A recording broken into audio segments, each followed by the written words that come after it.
ان الدین عند اللہ الاسلام۔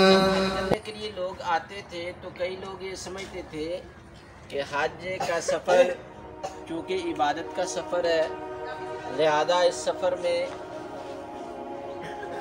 دوران سفر یا وہاں رہتے ہوئے آتے جاتے ہوئے تجارت نہیں کی جا سکتی۔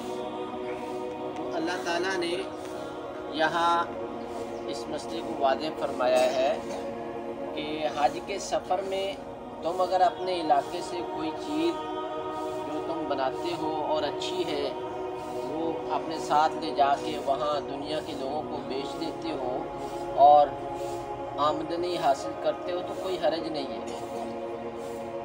جیسے وہاں سے کوئی چیز خریدنا وہ تمہارے لیے جائز ہے، ایسے ہی تمہیں اپنی کوئی پروڈکٹس بیچنا وہ بھی جائز ہے۔ لیس علیکم جناح، نہیں ہے تم پر کوئی حرج اور گناہ اس بات میں ان کے تبتغوا تم تلاش کرو فضلاً فضل رزق من ربکم اپنے رب کی طرف سے۔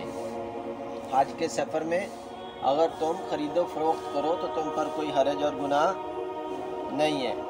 فَإِذَا أَفَضْتُمْ، پھر جب تم لوٹو من عرفات سے، فَاذْكُرُوا اللَّهَ، تو اللہ تعالیٰ کا ذکر کرو، عند المشعر الحرام، مشعر حرام کے پاس، وَاذْكُرُوهُ، اور تم اس کا ذکر کرو ایسے کما ہداکم، جیسے اس نے تمہاری رہنمائی فرمائی ہے اور ہدایت دی ہے تمہیں۔ وَإِنْ، اور یقیناً کنتم، تم تھے، من قبلہ، اس ہدایت کے نزول سے پہلے، قرآن کے نزول سے پہلے، پیغمبر صلی اللہ علیہ وسلم کی بعثت سے پہلے تم تھے لمن الضالین۔ اپنے نبی صلی اللہ علیہ وسلم کو مبعوث فرما کے تمہیں نمازوں کا طریقہ بھی بتایا، تمہیں روزوں کا طریقہ بھی بتایا، تمہیں حج کا طریقہ بھی بتایا، اور زندگی گزارنے کے تمام بہترین اصول اللہ تعالیٰ نے تمہیں بتائے، جبکہ آپ علیہ السلام سے پہلے تمہیں ان اصولوں کا پتہ نہیں تھا۔ لیس علیکم جناح ان تبتغوا فضلا من ربکم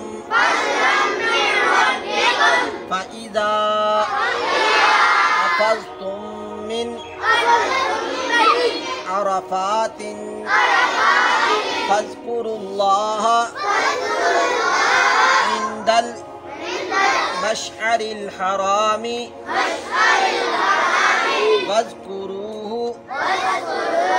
كما هداكم وإن كنتم من